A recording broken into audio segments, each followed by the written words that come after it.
మీకు సూసైడ్ చేసుకున్న చందు ఏ విధంగా తెలుసు? మాకు ఒక 5 ఇయర్స్ నుంచి తెలుసు. 5 సంవత్సరాలు తెలుసు అన్న. ఎక్కడి నుంచి? మాకు అదే బస్సులకి వెళ్ళి తెలుసు. ఎట్లా ఉండేది అన్న ఆయన ప్రవర్తన? అంటే ఫ్యామిలీలో ఇంకో రిలేషన్ సంథింగ్ అని చెప్పేసి ఏదో అంటున్నారు. అది చెప్తాను అన్న మన మనిషికి ఎదుట మనిషి ధైర్యం ఇచ్చే వ్యక్తి ఆయన. ఆయన అట్లా చేసుకునేమో అర్థమవుతలేదు. ఏమంటారు ఒక లేడీస్ కోసం అట్లా ప్రాబ్లం అయిపోయింది. వాళ్ళ మిస్సెస్ కూడా చాలా మంచిదే. మాకు ఇంత కూడా తెలుసు పాప అల్లలు. పక్కనే ఉంటుందా మీరు? మా జీబీఎస్ అన్న మా దగ్గరకు వస్తుండే ఆయన. షార్ట్ లేకపోతే వస్తుండే, వచ్చి కలుస్తుండే. షూటింగ్ ఉందా అంటే షూటింగ్ లేకపోతే కలుస్తుండొచ్చు. మీకు వ్యక్తిగత విషయాల్లో కొన్ని వేరే రిలేషన్ సంథింగ్ అని చెప్పేసి ఇప్పుడు ఆమె గురించి సూసైడ్ చేసుకున్నారు కదా, ఆ విషయాలు ఏమన్నా మీకు ముందు తెలుసా? మా దగ్గరకు వచ్చిండు అన్న ఆయన.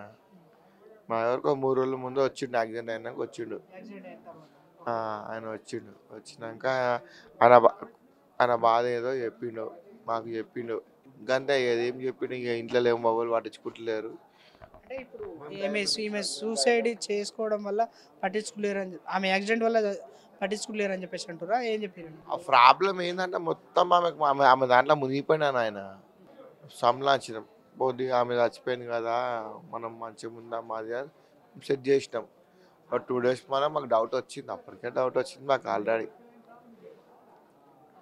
మా దగ్గరకు వచ్చిండు, మా దగ్గర కలిసిండు. విషయాలు పేరు ఏంటంటే నాకు డైజెస్ట్ అవుతలేదు, ఆమె వెళ్ళిపోయిన తర్వాత నాకు ఎవరు లేరు అని చెప్తాను. అంటే ఇక్కడ పిల్లల గురించి ఏమైనా చెప్పిరా మీకు? ఇప్పుడు అంటే అసలు ఏం మాట్లాడలేదు, ఏం మాట్లాడలేదు.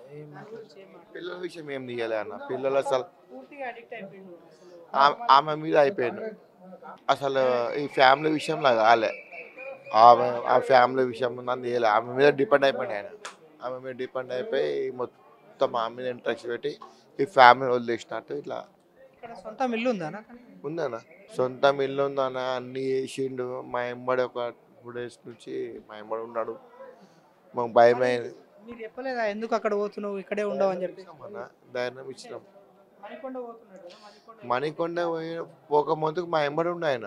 మరి వద్దని చెప్పేసి ఇక్కడే ఉండవు అని చెప్పేసి ధైర్యం ఇచ్చినాం అన్న. మేము ఆల్రెడీ ధైర్యం ఇచ్చినాము.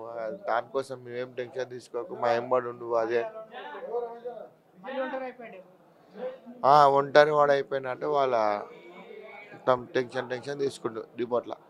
ఆయన చందు ఆయన ధైర్యం ఇచ్చేవాడే కానీ ధైర్యం తీసుకునేవాడు కాదు. ఆయన మాకు ఏందంటే మాకు సపోర్ట్ ఇచ్చాడు ఆయన షూటింగ్లో. మేము అసలు ఫస్ట్ నేను ఎవరు తెలుసా, నేను ఒక ఆటో డ్రైవర్ని. మా దగ్గరికి వస్తుండే షార్ట్ ఉంటే మాత్రం, షార్ట్ ఉంది ఈరోజు నేను రానా అంటుండే. ఈరోజు షార్ట్ లేకపోతే వచ్చి మొత్తం కలిసి మా ఎంబడి తాగి ఉంటుండే.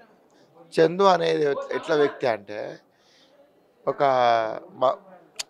అంటే ఎట్లా అంటే కష్టంతో పైకి వస్తుంది, కుటుంబంతో పైకి వస్తుంది కదా, అట్లా వస్తుంది. చందుబాయి చచ్చిపోయిండు. చాలా అంటే చాలా డిస్కషన్ అన్నాం మేము. ఆయన ఏం చెప్పాలో కూడా అర్థమవుతలేదు. రెజిమెంటల్ బజార్లో ఆయనకి అవార్డ్స్ వచ్చినాయి, ఆయనకి సన్మానాలు జరిగినాయి. ఆయన టీవీ యాంకర్గా పోయిందంటే మా రెజిమెంటల్ బజార్కే గర్వకారణంగా మేము భావించినాం. కాకపోతే ఆయన కొంచెం టీవీ ఫీల్డ్లో పోయిన తర్వాత లవ్లో పడి ఆమె అంటే ప్రాణం, ఆమె లైఫ్ ఇచ్చింది కాబట్టి ఆమెను మర్చిపోలేకపోయింది. ఆయన చందుకి సెకండ్ లైఫ్ ఇచ్చింది పవిత్ర గారు. ఆమె అంటే ఆమె మర్చిపోలేడు ఆయన. ఆమె లేకుంటే ఈయన ఉండలేకపోయింది. ఫ్యామిలీకి 100% చేసిండు. కొంచెం లైట్ చేసిండు. కాకపోతే పిల్లలకు లైఫ్ చేసిండు, ల్యాండ్స్ అవి అమ్మిండో వాళ్ళకి చేసిండు. కాకపోతే ఆయన ఇట్లా చేస్తాను అనుకోలేదు. ఆయన కూడా బై మిస్టేక్ అనుకోకుండా ఊహించుకోలేదు. ఆయన కూడా ఇట్లా అవుతుందని చెప్పేసి లైఫ్లో అయిపోయింది, అనుకోకుండా అయిపోయింది. దానికోసం మేము కూడా చాలా చింతిస్తున్నాము.